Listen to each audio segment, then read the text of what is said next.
Hello hello hello hello అందరికీ నమస్కారం. ఈ రాష్ట్రంలో ఉన్నటువంటి గ్రామీణ ప్రాంతాల్లో రోడ్ల నిర్మాణం కానీ లేదా సచివాలయాలు కానీ ఆరోగ్య కేంద్రాలు కానీ రైతు భరోసా కేంద్రాలు నిర్మాణం కానీ రైతుకి ఈ రాష్ట్రంలో ఏ జిల్లాలో ఎప్పుడైనా సరే ఎక్కడ ప్రకృతి వైపరీత్యాలు వచ్చినా కూడా ప్రభుత్వం ఆదుకోవటం, ప్రభుత్వం పెద్దగా చేయందించడం, రైతులకి నష్టం జరగకుండా కాపాడే దాంట్లో మరి చేసినటువంటి పరిపాలనలో జగన్మోహన్ రెడ్డి గారు అప్పు చేసినటువంటి ప్రతి రూపాయి ఎక్కడికి వెళ్ళిందో లెక్క ఉంది, లెక్క చెప్తున్నాం.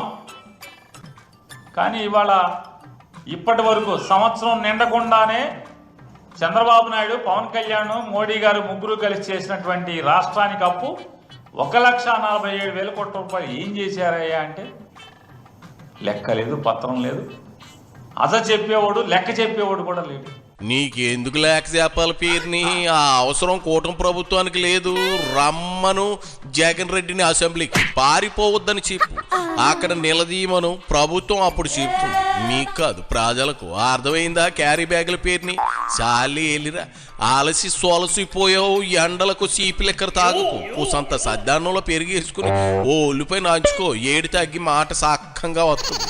ఎల్లిరా పేరుని, ఎల్లిరా. సన్యాసం తీసుకున్న నీకెందుకు చెప్పు ఈ రాజకీయాలు? ఇంట్లో ఊకుని పేదల బియ్యం ఎలా రాష్ట్రాలు దాటించాలా అని స్కెచ్ చేసుకో పోవయ్యా.